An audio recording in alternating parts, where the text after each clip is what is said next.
Move, boy! You're blocking the door! The executive's voice cuts across the marble lobby. Isaiah steps aside, mop in hand. Coffee drips from his worn boots. The woman in Prada just walked through his cleaning bucket without looking. God, they let anyone work here now? She flips her hair, laughing into her phone. No, seriously, I almost touched him. I need hand sanitizer. Isaiah's jaw tightens.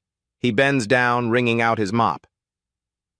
I'm sorry, ma'am, he says quietly. I'll clean this up right away. Around him, 50 people in $1,000 suits keep walking. Nobody looks at him. He's invisible. Then a voice, clear, shaking but determined, breaks through. Excuse me? He's a person. With a name. The lobby goes quiet. A young woman in a simple gray dress stands by the elevators. Her hands tremble as she stares down the Prada woman. His name is Isaiah. Isaiah looks up. For the first time in 6 weeks of this experiment, someone has asked his name. Someone sees him. He doesn't know it yet, but his life just changed. 48 hours earlier, Isaiah Bennett sits alone in a penthouse that costs more than most people earn in a lifetime. Floor-to-ceiling windows frame the city skyline. His reflection stares back. Exhausted eyes, expensive watch, empty apartment. On the coffee table, Forbes magazine. His face on the cover. Tech mogul Isaiah Bennett, from code to real estate empire. Net worth, $2.8 billion. He picks up his phone and scrolls through old photos. There's Veronica, his first fiancée. Beautiful smile. He proposed after 8 months. She said yes. Then the prenup came. Her lawyer wanted $60 million if they divorced. When Isaiah's lawyer said no, Veronica was gone within a week. Then Amber, smarter, waited 2 years before showing her cards. He thought she was different. Until his security team found the recording, Amber laughing with her friends at brunch. I don't love him. I love his portfolio. That penthouse view? Worth it. Isaiah sets the phone down. His hands shake. Dr. Carter, his therapist, asked him last week a question he couldn't answer. When was the last time someone saw you as just Isaiah? Not the CEO, not the billionaire, just you. Now, sitting in this empty palace of glass and steel, Isaiah makes a radical decision. He's going to disappear. 6 weeks ago, Isaiah walked into the HR office of Whitmore Properties, one of his own buildings, under a fake name. Isaiah Johnson. No college degree listed. References from previous janitorial jobs, all verified by his CFO, James. The HR manager barely looked at his application. Minimum wage, night shift, you start Monday. That night, he moved into a studio apartment in Queens. 400 square feet, shared bathroom down the hall. The mattress smells like cigarettes from the previous tenant. His experiment had one rule. Find someone who treats him with basic human dignity when he has nothing. No money, no power, no status, just Isaiah. The first week was educational. People don't see janitors. They walk through you like air. Isaiah learned to move his cleaning cart out of the way before executives even noticed it was there. He learned the specific tone of voice people use when they want you to disappear. Not rude exactly, just blank. The second week, things got worse. A man in a suit dropped his coffee cup on purpose. Didn't spill, just set it on the floor next to the trash can. Looked straight at Isaiah. Walked away. Isaiah cleaned it up. That's the job. Week 3 brought jokes. Hey, bet this guy's got a better credit score than you, Tom. Laughter in the break room. Isaiah was mopping right outside. They knew he could hear. That was the point. Week 4 brought something uglier. Someone wrote on the bathroom wall. The words were specific and racist. Isaiah reported it to building management. They painted over it. Nobody ever asked who wrote it. Week 5, Isaiah started keeping a notebook, tracking every interaction on a simple scale. Did this person acknowledge my humanity? Yes or no? 53 people tested, 53 failures. Then came week 6. Then came this morning. Then came Lily Morrison, standing in that lobby, saying his name like it mattered. Now Isaiah sits in his real penthouse. After every shift, he returns here, showers, puts on his real life like a costume, and opens his laptop. He pulls up the employee database and types her name. Her file appears. Age 28, hired 2 years ago. Salary $42,000 a year. Performance reviews, meets expectations. Nothing special, nothing outstanding, just average. But there's a note from 6 months ago. She declined a promotion. Reason: need to care for sick family members. Cannot commit to additional hours at this time. Isaiah clicks through to her emergency contact. Susan Morrison. Mother. He shouldn't dig deeper. This violates every privacy policy he wrote for his own company. He digs deeper anyway. Susan Morrison has multiple sclerosis, medical bills in collections. Lily's paycheck is garnished 15% every month. Isaiah closes the laptop and stares at the city lights. James, his CFO, calls. So, day 43, any progress? Isaiah thinks about Lily's hands, how they shook when she defended him, how she looked the Prada woman straight in the eye and didn't back down. Maybe, Isaiah says. I need to be sure. Brother, you've tested 800 employees across 6 buildings. This woman is the first person who's passed. What more do you need? Isaiah doesn't have an answer, just a feeling, something fragile and terrifying, like hope. 1 more week, he tells James. I need to know if it's real. He hangs up and returns to the employee file, stares at Lily's photo, a standard corporate headshot, slightly awkward smile. Tomorrow, he goes back to being invisible, back to the mop and the stained uniform and the people who look through him. But tomorrow, he'll also watch Lily Morrison. And maybe, just maybe, she'll prove that goodness still exists in a world that's forgotten how to see it. Lily Morrison's alarm goes off at 5:30 in the morning. The sound drills through her dream. She slaps the phone silent and stares at the ceiling. Water stains form a map of countries that don't exist. Her roommate Jenna is already gone. Night shift at the hospital. The apartment smells like instant ramen and yesterday's coffee. Lily pulls on the same gray dress she wore yesterday. It's professional enough, clean enough. Nobody looks at accounts payable anyway. The subway is packed. A man's briefcase digs into her ribs. She doesn't complain, just shifts her weight and counts stops. 15 minutes to work. She can survive anything for 15 minutes. At her desk by 7:45, Lily opens her email. 83 unread messages. Most are automated payment reminders. Some are angry vendors whose invoices are 60 days overdue. She didn't create the delays, but she's the one who has to answer for them. Her phone buzzes. Text from the pharmacy. Prescription ready for pickup, balance due, $847. Lily's stomach drops. She opens her banking app. Available balance, $340. Rent is due in 6 days. That's $650. Even if she skips the prescription, she's short. She closes the app and takes a slow breath. The fluorescent lights hum above her cubicle. Someone microwaves fish in the break room. The smell makes her nauseated, but she hasn't eaten breakfast. There's half a sandwich in the office fridge from yesterday. She'll eat that at 2 when nobody's looking. Her phone rings. Unknown number. She almost doesn't answer. Miss Morrison, this is Memorial Hospital billing. I'm calling about your mother's account. Lily's hand tightens on the phone. I'm making payments. I understand, but the account is now 90 days past due. The current balance is $18,400. The number sits in Lily's chest like a stone. Her mother's insurance denied the last round of treatment, called it not medically necessary. Susan Morrison can barely walk some days. Without medications, she'd be bedridden. "I'll call you back," Lily says, and hangs up before the woman can respond. Around her, the office hums with normal life. Someone laughs at a YouTube video. Two managers discuss their weekend golf game. Lily opens a spreadsheet and pretends to work. At lunch, she walks 3 blocks to the food pantry on 7th Street. The line stretches around the building.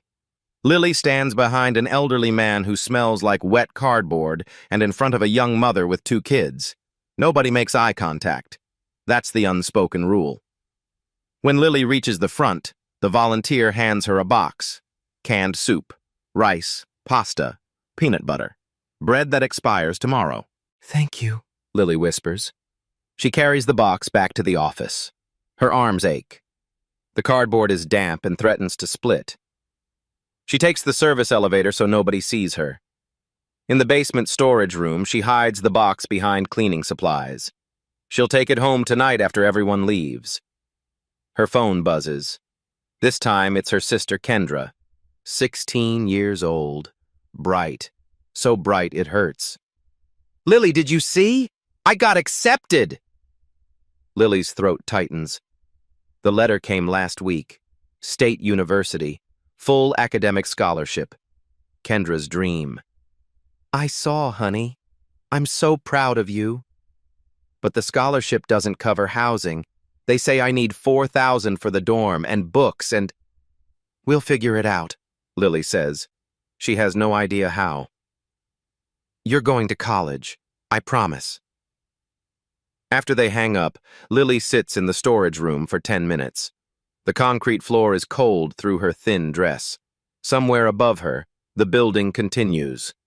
Meetings happen, deals close. People earn salaries and go home to houses with heat and food and futures. She stands up, smooths her dress, walks back to her desk. At 3:15, she sees Isaiah emptying trash cans on her floor. He moves quietly, efficiently. Most people don't even glance at him. Their eyes slide right past him like he's part of the furniture. Lily catches his eye and smiles. "Hi, Isaiah. How's your day?" He looks startled, then grateful. "Better now, Miss Morrison. Thank you for asking." It's such a small thing. A smile, a question. It costs her nothing. But Isaiah's expression makes her chest ache, like she just handed him something precious. She doesn't know that Isaiah will remember this moment, that he's tracking every interaction in a notebook, that she's the only person in 6 weeks who's asked him how he's doing. She just knows that some people are invisible in this building. And if she can help someone feel seen, even for a moment, maybe that's enough. The next morning, Lily arrives at work and something feels different. The security guard at the front desk, Marcus, who usually just waves her through, stops her. "Miss Morrison? Someone left this for you." He hands her a small envelope. Cream-colored. Heavy paper. No return address. Lily opens it in the elevator. Inside, 8 $100 bills and a handwritten note on plain white paper. "For your mother's medication. From someone who sees your kindness." Her hands start shaking. $800. Exactly what the pharmacy said she owed. She reads the note 3 times. The handwriting is neat, careful, masculine. Who would do this? Who even knows about her mother? The elevator doors open. Lily steps out but doesn't go to her desk. Instead, she walks the floor, looking at faces, trying to find someone who might have left it. Everyone is buried in their screens. Nobody looks up. At lunch, she sees Isaiah in the cafeteria. He's on break, sitting alone at a corner table with a vending machine sandwich and a bottle of water. The table wobbles when he sets down his food. Lily makes a decision. She buys 2 coffees and walks over. "Mind if I sit?" Isaiah looks up, surprised. His eyes widen slightly. Around them, conversation dips. People glance over, then away. "Of course, Miss Morrison, please." Lily sits down. The plastic chair creaks. She slides 1 coffee across the table.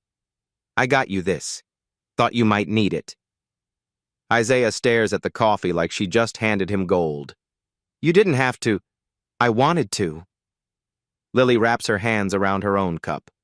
The warmth seeps into her palms. Can I ask you something? Anything. How do you do it? Stay so calm? People here. She trails off, not sure how to finish. Isaiah is quiet for a moment. He takes a sip of coffee, and something passes across his face. Relief. Gratitude. Something deeper. I've learned that people show you who they are when they think you don't matter, he says. His voice is soft but clear. The ones who treat you well anyway? They're rare. Worth holding on to. Lily feels something shift in her chest. This man, this janitor in a stained uniform, speaks like he's seen things, lived things. There's wisdom in his eyes that doesn't match his job title. I think you matter, she says quietly. Isaiah's hand pauses on his coffee cup. For a moment he looks like he might cry. Then he smiles. Thank you, Miss Morrison. That means more than you know. Across the cafeteria, Cassandra from HR watches them.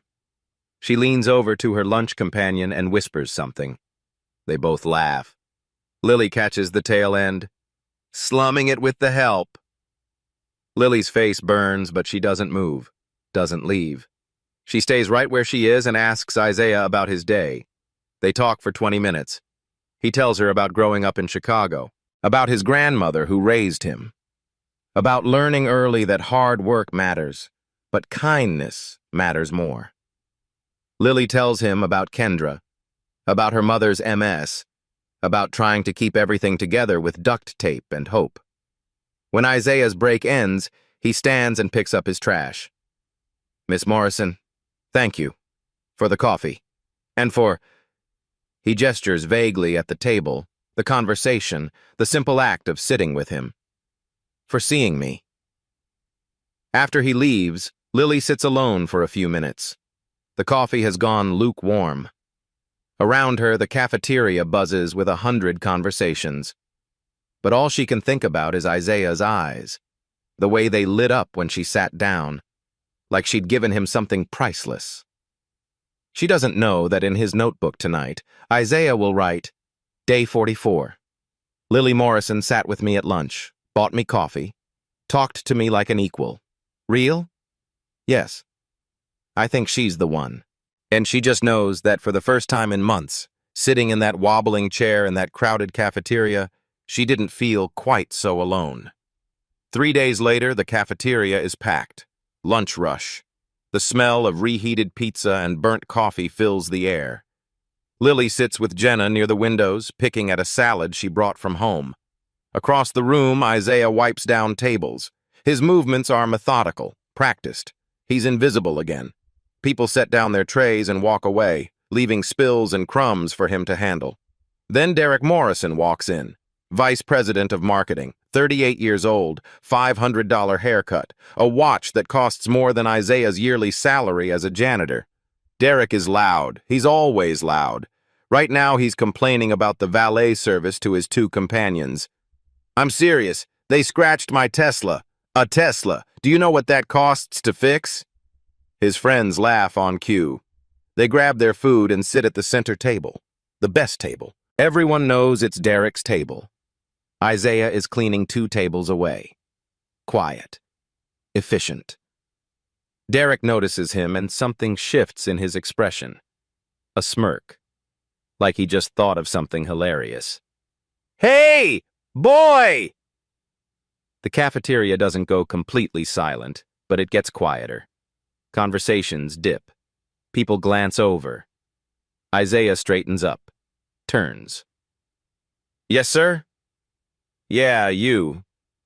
Come here. Take out my trash. Derek hasn't eaten yet. There is no trash.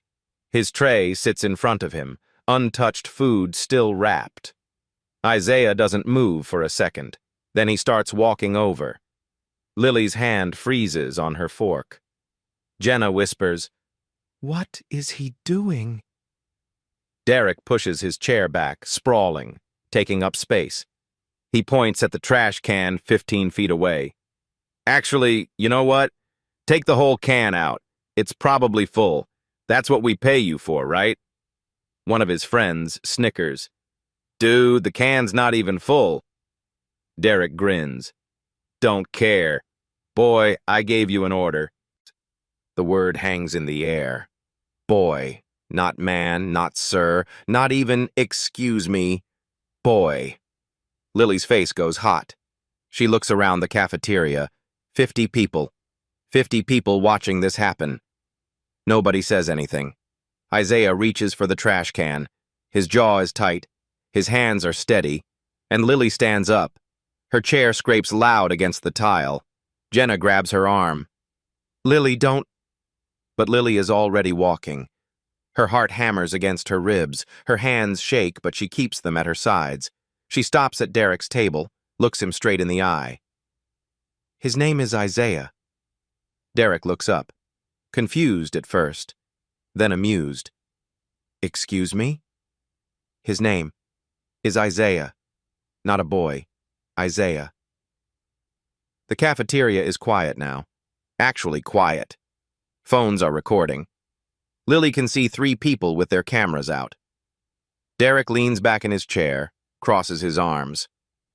And you are? Someone who thinks you can walk 15 feet to that trash can yourself. Derek's smile disappears. His friends exchange glances. One of them looks uncomfortable. You're kidding, right?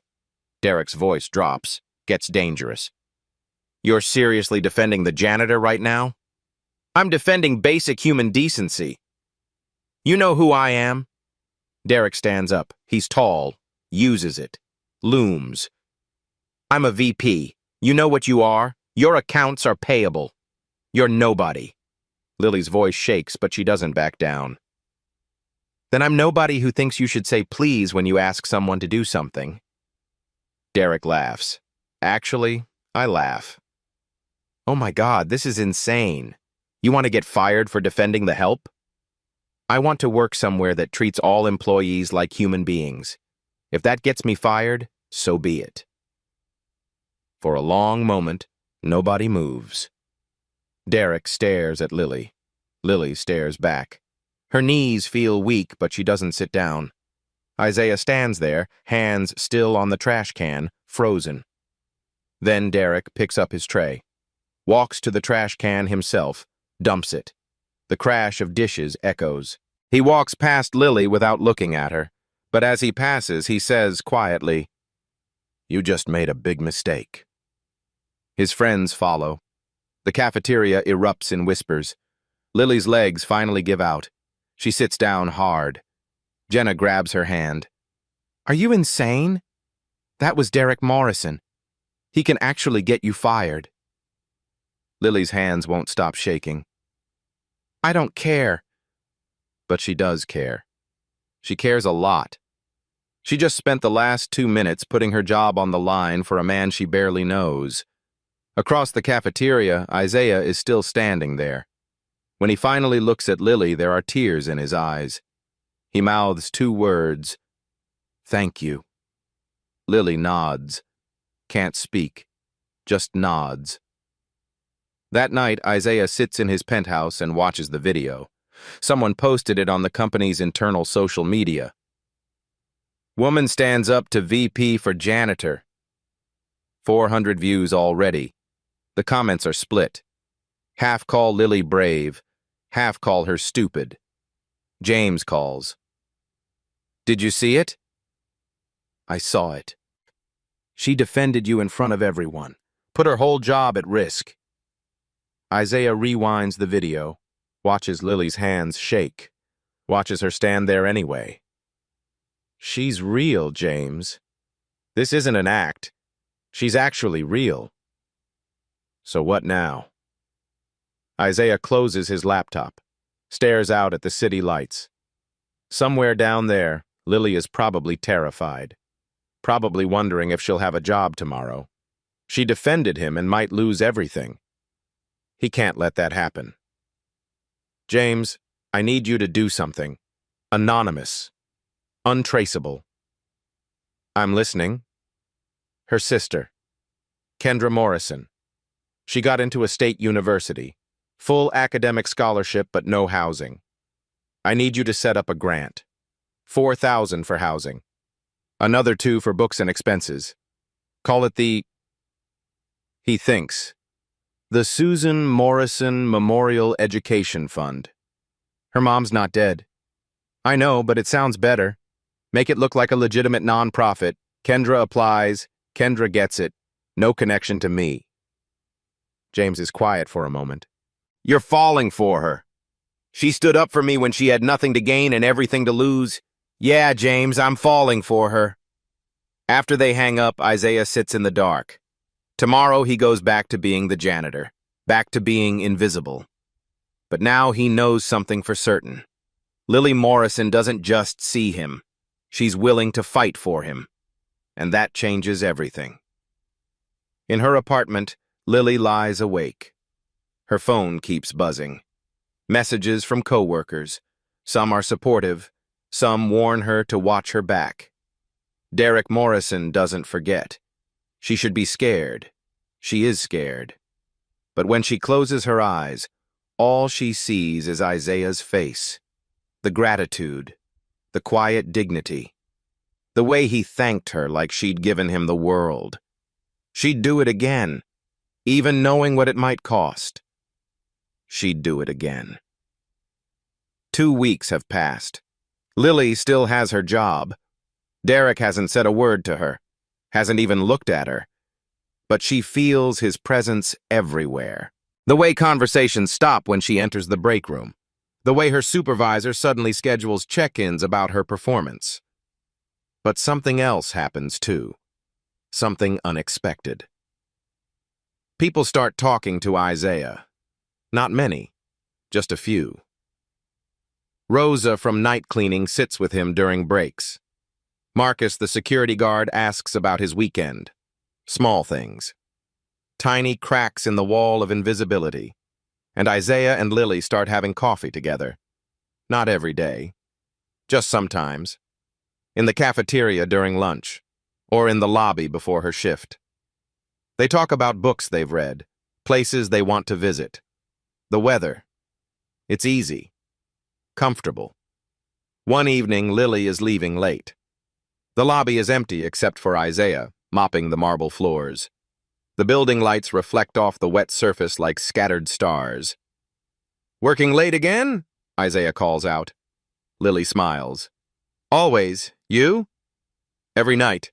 He leans on his mop. Can I ask you something? Sure. Why did you do it? In the cafeteria. You didn't have to. Lily thinks about it. Really thinks. Because it was wrong. What he did. How he spoke to you. And if nobody says anything, it just keeps happening. Isaiah nods slowly. Most people don't see it that way. Most people think keeping quiet is safer. It is safer, Lily admits. But I don't know if I can live safely anymore. They stand in the empty lobby. The city hums outside the glass doors. Car horns, distant sirens. You're different, Miss Morrison. Lily, please, just Lily. Isaiah smiles. It transforms his whole face. Lily then, and I'm just Isaiah. Deal. When Lily gets home that night, Kendra calls. She's crying. Happy crying. Lily, I got a grant. The Susan Morrison Education Fund. It covers housing and books. Everything. I'm going to college. Lily sits down hard on her bed. What? How? I don't know. They said I qualified based on Mom's medical history and my academics. Lily, I'm really going. Lily cries too. Happy tears that turn into exhausted sobs. For the first time in months, something went right. She doesn't know that in a penthouse across town, Isaiah is listening to James confirm the grant went through. She just knows that maybe, just maybe, things are looking up. Friday afternoon. Isaiah finishes his shift early. He's been working up the courage for 3 days. Now, standing outside the accounts payable department, his hands are sweating. He's faced billion-dollar negotiations without flinching. But asking Lily Morrison to dinner makes his heart race. She's at her desk, typing. The afternoon sun comes through the windows and catches her hair. She looks tired, but focused. Isaiah knocks on the cubicle wall. She looks up and smiles. "Hey, Isaiah, what's up?" He stops, starts again. "I wanted to ask you something, and you can absolutely say no. I won't be offended." Lily sits back in her chair. "Okay? Would you want to have dinner with me tomorrow night? Somewhere nice?" The question hangs between them. Lily's eyes widen slightly. A blush creeps up her neck. "Like a date?" Isaiah nods. Can't speak. Just nods. Lily's smile grows. "I'd love that." "Really?" "Really." Isaiah feels lighter than he has in years. "Great. That's great. I'll pick you up at 7? Perfect." He walks away before he says something stupid. Before he tells her that she's the first person in a decade who's made him feel human. Before he ruins it. But he doesn't see Derek Morrison standing by the copy machine. Doesn't see Derek's eyes narrow. Doesn't hear him pull out his phone and start typing. 20 minutes later, Lily is in the break room making tea. The afternoon lull. Most people are in meetings or pretending to work. The break room door opens. Derek walks in with Cassandra from HR and Tom from sales. They're laughing about something. The laughter stops when they see Lily. "Well, well," Derek leans against the counter. "Lily Morrison, I heard some interesting news."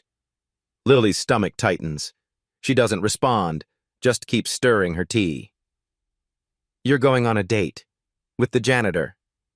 The way he says janitor makes it sound like a disease. Lily looks up, meets his eyes. "That's none of your business." Derek laughs, actually laughs. "Oh my God, you're serious. You're actually going out with him." Cassandra shakes her head. "Lily, honey, come on. I know you're struggling financially, but dating the help? Really?" "His name is Isaiah." Tom snorts. "What's he gonna take you to, McDonald's dollar menu?" "Maybe he'll mop the floor for you as a romantic gesture." Derek grins. "Very classy." Lily's hands are shaking. She sets down the tea before she spills it. "You're all horrible, you know that?" "We're realistic," Cassandra says. "You're a professional. He's not. People will talk. Let them talk." Derek pushes off the counter. Stands closer. Too close. "You know what I think? I think you're doing this to make a point.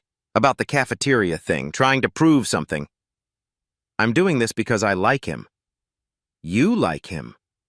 Derek repeats it slowly, mockingly. "You like a guy who cleans toilets for minimum wage. Sure, that makes total sense. He's kind. He's smart. He treats people with respect. That's more than I can say for you." Derek's smile disappears. "Careful, Morrison. You already have one write-up in your file. Keep pushing and you won't have a job to worry about." "Then fire me." The words surprise even Lily, but once they're out, she doesn't take them back. "Fire me if that's what this is about. Fire me for standing up to bullies. Fire me for treating people like human beings. But I'm not apologizing, and I'm not canceling my date." She grabs her tea and walks out. Her whole body is shaking. She can hear them laughing behind her. "She's insane," Tom says. "She's desperate," Cassandra adds. "That's what poverty does to people. Makes them lose perspective." Lily makes it to the bathroom before she starts crying. She locks herself in a stall and sits on the closed toilet lid. The tea burns her hands through the paper cup, but she doesn't let go. What is she doing? Derek is right. Isaiah is a janitor. She's accounts payable. They're both at the bottom of the corporate ladder. What future do they have? But then she remembers Isaiah's eyes, the way he listens when she talks, the way he asks about her day like he actually cares, the way he's never once made her feel small. Her phone buzzes. Text from Jenna. Heard what happened in the break room. You okay? Lily types back, "No, but I will be." Outside the bathroom, Isaiah is in the hallway. He heard everything. Not on purpose. He was emptying the trash outside the break room when Derek started talking. Every word was clear through the thin walls. He stands there, mop in hand, listening to them laugh at him, at Lily. Listening to them reduces everything to money and status. His hands grip the mop handle so hard his knuckles go white. 6 weeks. 6 weeks of being invisible, of being treated like dirt, of swallowing his rage and his pride because he needed to know if goodness still existed. And it does. Lily proved that. But now she's paying the price for her kindness. Isaiah pulls out his phone, calls James. "I'm done," he says when James answers. "Execute the reveal, Monday morning. Full board meeting." "You sure?" "That's fast. What happened?" "They're mocking her for agreeing to have dinner with me. They're calling her desperate and stupid and—" His voice cracks. "I can't let her suffer for this. I can't." James is quiet for a moment. "Okay, I'll set it up. Board meeting Monday, 9 a.m. You're going to walk in there as yourself?" "As myself. Full disclosure." "And James, make sure Derek Morrison is in that room. I want him to see exactly who he's been talking to." "Consider it done." Isaiah hangs up, stands in the empty hallway. In 72 hours, everything changes. In 72 hours, the people who laughed at him will know the truth. But right now, he needs to find Lily. He needs to make sure she's okay. He finds her leaving the bathroom, eyes red but head high. "Lily?" She looks up. Try to smile. "Hey, sorry. I'm fine." I heard what they said." Her face crumples. "Isaiah, maybe this isn't a good idea. The date. I don't want to make your life harder." "Stop." He steps closer. Not touching, just close. "They can say whatever they want. I still want to have dinner with you, if you still want to." Lily looks at him. This man in a janitor's uniform speaks like poetry. Who looks at her like she matters? "I still want to." "Then 7 o'clock, tomorrow. I'll pick you up." After she leaves, Isaiah returns to his mop bucket, continues cleaning, playing his role for 2 more days. But inside, he's counting down to the moment when Derek Morrison's world falls apart. And he's going to enjoy every second of it. Saturday morning. Isaiah sits in his penthouse, staring at his closet. On one side, custom suits, Italian leather shoes, silk ties. On the other, his janitor uniform, worn jeans, thrift store jacket. 2 lives, 2 versions of himself. Tonight he has to choose which Isaiah takes Lily to dinner. He calls James. "I need advice." "About the reveal?" "I've got everything ready. Board meeting Monday at 9. Michael Carter will be there, Derek Morrison, the whole executive team." "Not about that. About tonight. My date with Lily." James laughs. "You're calling me for dating advice? Man, I've been married for 15 years. I'm the wrong person." "Do I tell her tonight, before the reveal?" Silence. Then James says, "What does your gut say?" Isaiah looks at his reflection in the window. "My gut says she deserves to know before everyone else does, but my heart says I'm terrified she'll hate me for lying." "You didn't lie. You just didn't tell the whole truth." "That's the same thing." "No," James says firmly. "Lying is malicious. What you did was self-protection. After Veronica and Amber? Brother, you earned the right to be careful." Isaiah runs a hand over his face. "She's going to think I was testing her, like she's some experiment." "Then explain it. Tell her the truth, all of it. Trust that the woman who stood up to Derek Morrison is strong enough to understand." After they hang up, Isaiah makes his decision. He'll tell her. Tonight. before the reveal. She deserves that much. He showers, shaves, puts on dark jeans and a simple button-down. Nice, but not too nice. He doesn't want to break character yet. Not until they're alone and he can explain everything. At 6:30, his driver drops him 3 blocks from Lily's apartment. He walks the rest, hands in his pockets, rehearsing what he'll say. Her building is old, brick facade, cracked sidewalk, graffiti on the entrance door. He climbs 3 flights. The hallway smells like cooking oil and old carpet. He knocks on apartment 3C. Lily opens the door and Isaiah forgets how to breathe. She's wearing a simple blue dress, nothing expensive. But her hair is down and she's smiling and she looks nervous and beautiful and real. "Hi," she says. "Hi." Isaiah can't stop staring. "You look... wow." She blushes. "It's just a dress." It's not just a dress. They stand there, awkward and sweet. Then Lily grabs her purse. "So where are we going?" Isaiah has reservations at 3 different restaurants. One is 5-star on the Upper East Side. One is cozy Italian in Brooklyn. One is a diner with the best pie in the city.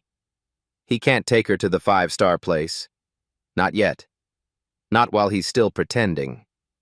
"How do you feel about pie?" he asks. Lily grins. "I feel very positively about pie." They take the subway. Isaiah insists on paying for her Metro card, $2.75, but Lily argues anyway. They compromise. She'll pay next time. Next time. The words make Isaiah's chest warm. The diner is small and loud and perfect. Red vinyl booths, checkered floors, a jukebox playing Motown. They slide into a booth near the window. A waitress brings menus. "What can I get you folks to drink?" "Coffee," Lily says. "Please." "Same," Isaiah adds. When the waitress leaves, Lily leans forward. "Can I tell you something?" "Anything." "I was so nervous. I almost canceled 3 times. Isaiah's eyebrows raise. "Why?" "Because..." She hesitates. "Because people talk. At work. They think I'm crazy for going out with you. They think I'm desperate or making a statement." Isaiah's jaw tightens. "And what do you think?" Lily meets his eyes. "I think they're idiots. I think you're the first person in years who's made me feel like I matter. Not because of what I can do for you, just because." Isaiah reaches across the table, takes her hand. Her fingers are cold and small and they fit perfectly in his. "Lily, I need to tell you something." She squeezes his hand. "Okay." "Not here. After dinner. Somewhere we can talk privately. But I need you to know, everything between us is real. My feelings are real. There's something you should know about me." Lily's face shifts. Concern. Maybe fear. "Are you married?" "What? No. God, no." "Okay. Then whatever it is, we'll figure it out." The waitress brings coffee. They order burgers and pie. The conversation flows easy. They talk about Kendra's college plans, about Lily's mother, about dreams they've both put on hold. Isaiah wants to tell her right now, wants to confess everything. But for 1 more hour, he wants to be just Isaiah. The man across from Lily Morrison in a diner booth. The man who makes her laugh. The truth can wait 1 more hour. Monday morning, 9 a.m. The Bennett Holdings boardroom sits on the 47th floor. Floor-to-ceiling windows frame the city. A mahogany table stretches 20 feet, surrounded by leather chairs that cost more than most people's cars. 12 board members file in. Michael Carter, CEO of Whitmore Properties, takes his seat. He's nervous. The agenda said emergency ownership review but gave no details. Derek Morrison sits 3 chairs down. He's in his best suit, thinks this might be about a promotion. Cassandra from HR is here. Tom from sales fidgets with his pen. James walks in first. Tall, confident, carrying a leather portfolio. Good morning. Thank you for coming on short notice. Michael leans forward. James, what's this about? Your email said the primary shareholder wanted to address the board directly. That's correct. James checks his watch. He'll be here in 2 minutes. Derek smirks. The mysterious Mr. Bennett. Finally going to grace us with his presence? James doesn't smile. Yes, finally. The room goes quiet. The primary shareholder has been a ghost for years. Silent investor. Nobody's ever met him. Just signatures on documents and wire transfers. The door opens. Isaiah walks in. Not in a janitor's uniform. In a charcoal Tom Ford suit that fits perfectly. A Patek Philippe watch catches the light. His presence fills the room. The board stands automatically. Protocol. Derek stays seated, stares. His brain can't process what he's seeing. That's the janitor. Michael goes pale. Mr. Morrison, that's Isaiah Bennett. Isaiah's voice is calm, cold. CEO and majority shareholder of Bennett Holdings, owner of 73% of this company's stock. Nice to meet you all. Derek's mouth opens, closes. No sound comes out. Isaiah walks to the head of the table, doesn't sit. For the past 6 weeks, I've been conducting an experiment. I worked as a janitor in our flagship property, Whitmore Building, under the name Isaiah Johnson. Minimum wage, night shift. I wanted to test something. How do our employees treat people they perceive as beneath them? Cassandra's hand goes to her mouth. Tom drops his pen. I documented everything, every interaction, every word. Isaiah nods at James, who opens the portfolio and pulls out a tablet. The screen on the wall lights up. Video footage appears. First clip, the Prada woman dumping coffee on Isaiah. That's what they pay you for. Second clip, the man deliberately placing his cup on the floor. Third clip, Derek in the cafeteria. Hey, boy, come here, take out my trash. The word boy echoes in the silent boardroom. Derek's face drains of color. Wait, I didn't know. You didn't know I was your boss? Isaiah's voice cuts like a blade. That's the problem, Derek. You knew I was a human being. You just didn't think I mattered. More clips. The jokes. The bathroom graffiti. Someone deliberately bumping Isaiah. Then the cafeteria confrontation. Full video. Derek calls Isaiah boy, demanding he take out trash that didn't exist. And then Lily standing up. His name is Isaiah. The board watches as Lily defends him. Watches Derek threaten her job. Watches her walk away with her head high. Lily Morrison, Isaiah says quietly. Accounts payable. $42,000 a year. Medical bills in collections. She had everything to lose. And she stood up anyway. He advances the footage. The break room. Derek and his friends mock Lily. The janitor asked you out? What's he gonna take you to, McDonald's? Cassandra's voice. Know your league, Lily. Tom's laughter. The video stops. The screen goes black. Isaiah turns to Derek. 800 employees. I tested them all over 6 weeks. One person passed. One. And you tried to destroy her for it. Derek's hands shake. Mr. Bennett, I apologize. I had no idea. You had no idea who I was, but you knew what you were doing. Isaiah walks around the table, stops behind Derek's chair. You're fired, effective immediately. Security will escort you out. Your severance is void due to conduct violations. And Derek? Isaiah leans down. I'm sending this footage to every company in our network. Your career isn't just over here, it's over everywhere. Derek tries to stand. His legs won't hold him. You can't. This isn't legal. It's completely legal. You signed an ethics clause. You violated it repeatedly. James has the documentation. 2 security guards enter. They stand on either side of Derek's chair. Gentlemen, please escort Mr. Morrison out. Derek stands. His face is red. Tears stream down his cheeks. Please, I have a mortgage, a family. You should have thought of that before you called me boy. Isaiah's voice doesn't rise. Before you made a woman's workplace hell because she showed basic human decency. The guards walk Derek to the door. The entire board watches in silence. Isaiah turns to Cassandra. You're suspended. 2 weeks. No pay. When you return, you'll complete mandatory bias training. If I hear one more ignored complaint, you're done. Understood? Cassandra nods. Can't speak. Tom, same for you. He addresses the full board. Effective immediately, this company has zero tolerance for discrimination. Race, gender, class, job title doesn't matter. We treat everyone like they matter, because they do. Michael raises his hand. Mr. Bennett, I'm sorry. I should have known this was happening. You should have. So here's what changes. Anonymous reporting system, monthly culture audits. Every executive will spend 1 week per year working an entry-level position. He walks to the windows, looks out at the city. I'm calling an all-hands meeting, virtual, every employee, right now. Within 5 minutes, 800 employee screens light up. Isaiah's face appears, live.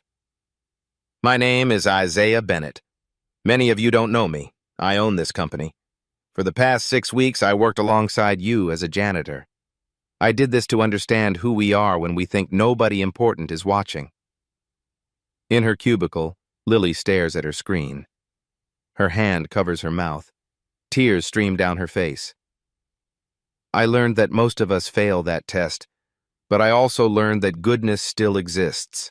One person, Lily Morrison, treated me with dignity every day. She defended me publicly. She risked her job. She saw me when I was invisible. The camera zooms slightly. Lily, if you're watching, I'm sorry I wasn't honest about who I was. But everything else was real. Every conversation, every coffee, that was me, the real me. And I'm falling in love with you. The feed cuts. The boardroom is silent. Isaiah turns from the window. The meeting was adjourned. James will send out new policies by the end of the day. Nobody speaks. They file out. One by one. James stays behind. Lily left. Saw her on the security feed running toward the elevator. Isaiah doesn't wait. He's out the door, down the hall, taking the stairs. 47 floors. His leather shoes weren't made for running, but he doesn't care. He bursts into the lobby, sees Lily standing by the revolving door, not crying, just standing there. Lily. She turns. Their eyes meet, and Isaiah realizes he has no idea what to say. The lobby is empty except for them. Morning light pours through the glass doors. Isaiah's chest heaves from running down 47 flights. Lily stands, frozen, purse clutched tight. You lied to me, she says. Her voice is steady, but her eyes are red. I did.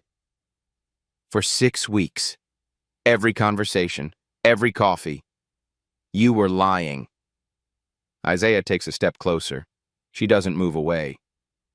The person you talked to, that was real.